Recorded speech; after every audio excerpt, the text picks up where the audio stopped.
Bismillahirrahmanirrahim. Assalamualaikum warahmatullahi wabarakatuh. Alhamdulillah, ya, salatu wassalamu ala rasulillah wa ala alihi washabihi ajma'in, amma ba'd, ya. Teman-teman semuanya, ya kan, kali ini saya akan sharing ya terkait apa itu, memahami karakter penyakit. Jadi jangan sampai kita itu sakit nggak sembuh-sembuh karena kita nggak paham gitu, akarnya apa dan dampaknya apa. Nah, karena kita harus mengetahui ini, karena ada penyebab penyakit dan ada dampak dari penyakit itu. Jadi apa ya, ada akar, ada batangnya itu. Ada akar, ada daun di situ. Nah, di sini saya akan sharing ya teman-teman semua ya.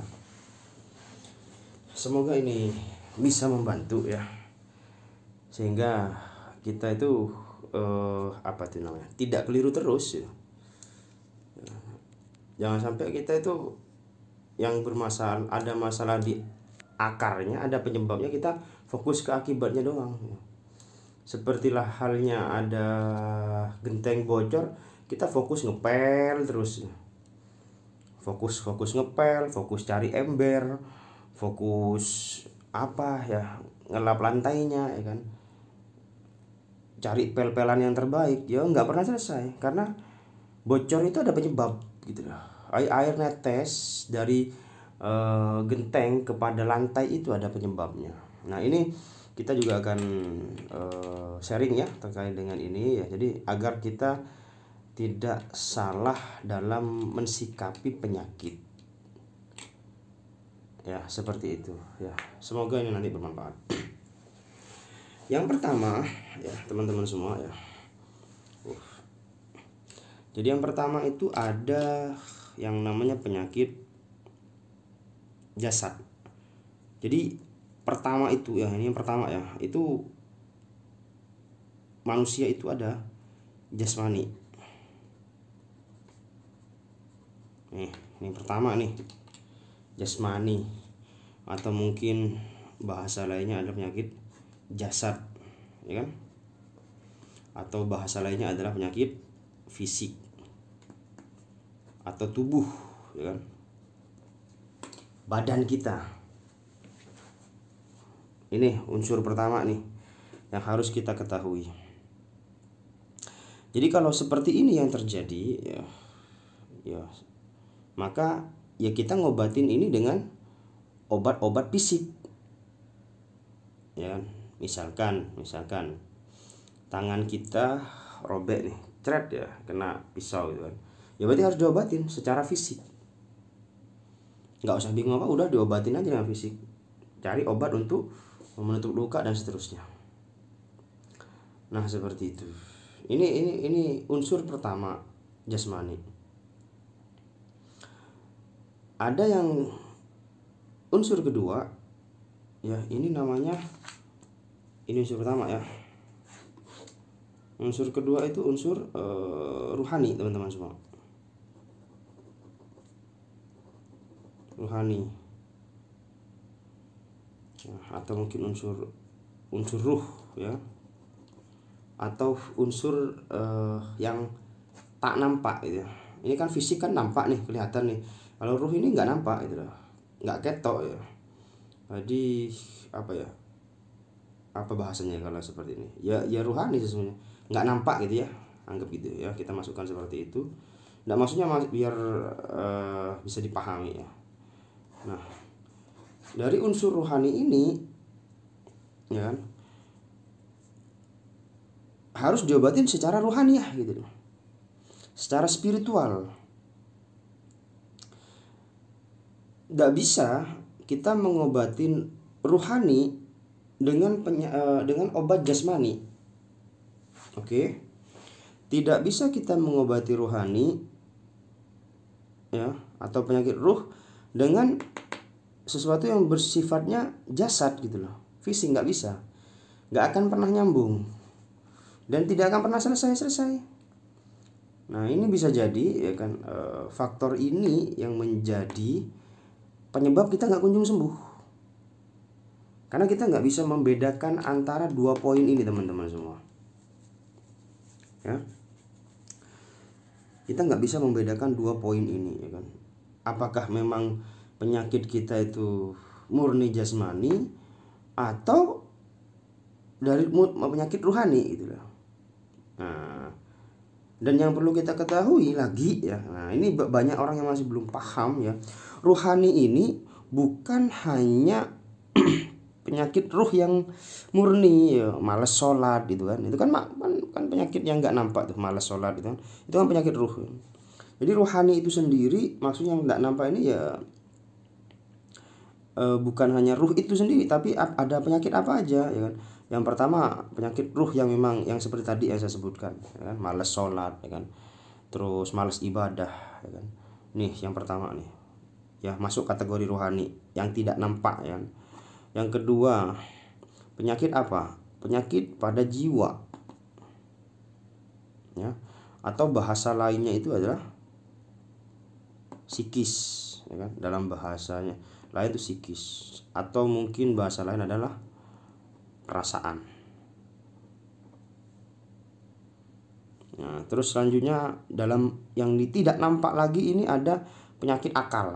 Nah, ayo, atau penyakit pikiran. Apalagi penyakit yang tidak nampak?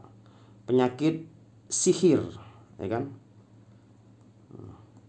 atau gangguan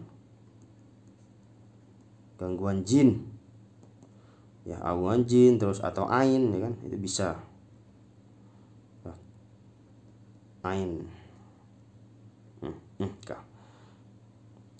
Nah jadi apa lagi penyakit rohani yang saraf. Oh saraf itu nanti bab lain saraf itu ya.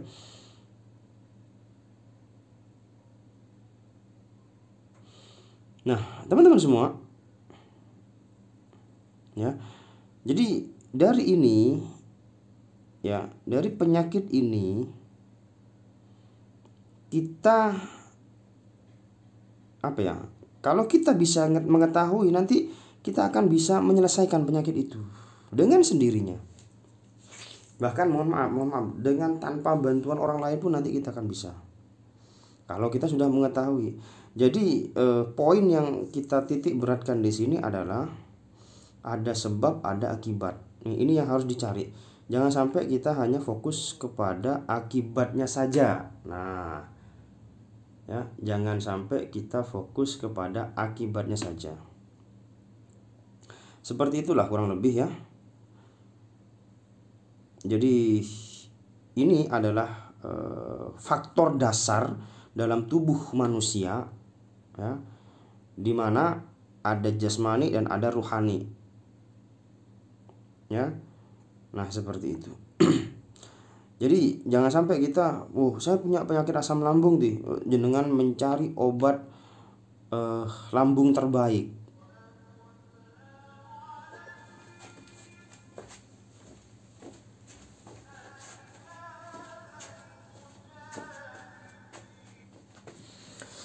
Jenengan sakit lambung ya kan, terus jenengan cari obat lambung terbaik, dikonsumsi gak selesai, gak sembuh lambungnya. Kenapa? Karena yang diobatin itu dampaknya ya, bukan akibatnya. Seperti itu. Nah ini juga ya kan, dari penyakit jasmani dan rohani ini ya, kalau memang akarnya dari rohani berdampak jasmani, ini ada penyakit yang lain lagi ya. Oke ya, moga-moga bisa dipahami ya. Kalau dari rohani ini penyakitnya berdampak kepada jasmani, ini ada namanya penyakit lagi, namanya penyakit psikosomatis. Ini lain lagi nih. Jadi kita harus tahu, sebabnya ya, dan akibat. Ini harus kita cari tahu teman-teman semua. Ya, jangan sampai kita itu pusing mencari obat semua dipakai, herbal dimakan, terus obat-obat semua dimakan. Ya, akibat yang dirasakan apa? Pusing kan? Ya, di sini pusing misalkan ya. Pusing banget gitu. Tiap hari pusing. Dia bingung cari obat untuk penghilang pusing, herbal penghilang pusing atau apalah ya semacamnya itu ya.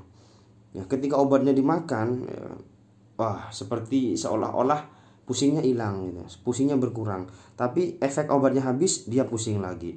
Nah, banyak nggak yang seperti itu? Banyak. Ya kan? Nah, pusing ini, satu poin pusing ini kita harus cari tahu kenapa bisa pusing. Nah, ya, kenapa bisa pusing? Jangan sampai kita karena pusing sakit kepala, ya kan? Sakit kepala, ya kan? Kita cuma fokus ke sakit kepalanya aja gitu. Ya, kita fokus ke sini saja tanpa mencari asbabnya. Kalau ini nggak dicari, nggak selesai. Seperti apa? Ketika orang berobat, dia pakai obat terus diminum, habis itu yang terjadi apa? Obatnya habis, pusingnya kambuh lagi. Ada nggak yang seperti itu? Banyak. Ya kan? Obatnya habis, pusingnya kambuh lagi. Obatnya habis, pusingnya kambuh lagi. Herbalnya habis, pusingnya kambuh lagi. Kenapa ini terjadi? Karena hanya fokus kepada akibatnya, dampak pada tubuh.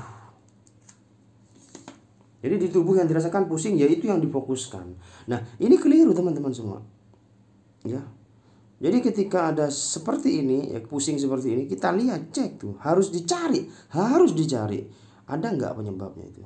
Misalkan dia pusing karena mikir cicilan. Nih, ini kan sebab nih, ya kan? Dia pusing karena mikir cicilan. Contoh nih, dia selama sebulan ini dia pusing, dia harus bayar cicilan. Nih, satu ini sebab cicilan. Contoh nih. Terus pendapatan nggak ada, pusing nggak dia itu? Pusing nggak itu? Oh, pusing banget itu. Tapi itu istri bilang, "Mas, gas ente," gitu. Gas habis gitu ya. Apa nggak pusing dia itu? Ngeluh, pusing 7 keliling itu. Ya. Mas, susu nentek, pampers nentek ya. Susunya habis, pampersnya habis ya kan. Jadi ada faktor yang membuat dia pusing. Paham ya sekarang ya? Ya, dia harus bayar cicilan, dia harus bayar hutang, gas habis, pampers habis misalkan nih. Susu habis misalkan ya. Apalagi lah kebutuhan habis gitu ya. Nah, dengan kondisi yang seperti ini teman-teman semua, ya, ini kita belajar ya sekarang ya. Kita mempelajari ini. Dengan kondisi seperti ini, otomatis ada dampaknya, ya kan? Dampaknya kepada pusing. Paham di situ? Nah, kalau kondisi seperti ini, panjenengan jangan cari obat. Ya, kalau orang butuh cicilan, berarti obatnya bukan obat apa? Duit, uang. Bayar cicilannya, hilang pusingnya. Pendapatan nggak ada, dia punya penghasilan, selesai masalahnya. Gas habis, punya uang untuk beli gas, selesai masalahnya. Ya, pampers kebutuhan habis, dia punya uang untuk membeli kebutuhannya, selesai semuanya masalah. Nggak ada pusingnya nanti, selesai. Paham di sini ya? Jadi janganlah kita fokus kepada apa yang sedang menimpa kita. Kita harus apalah bahasa saya itu. Kita harus mencari akarnya. Jadi makanya kita ngobatinnya itu nanti tuntas gitu. Dari asbab akibat. Sebab akibatnya ketemu semua, selesai itu.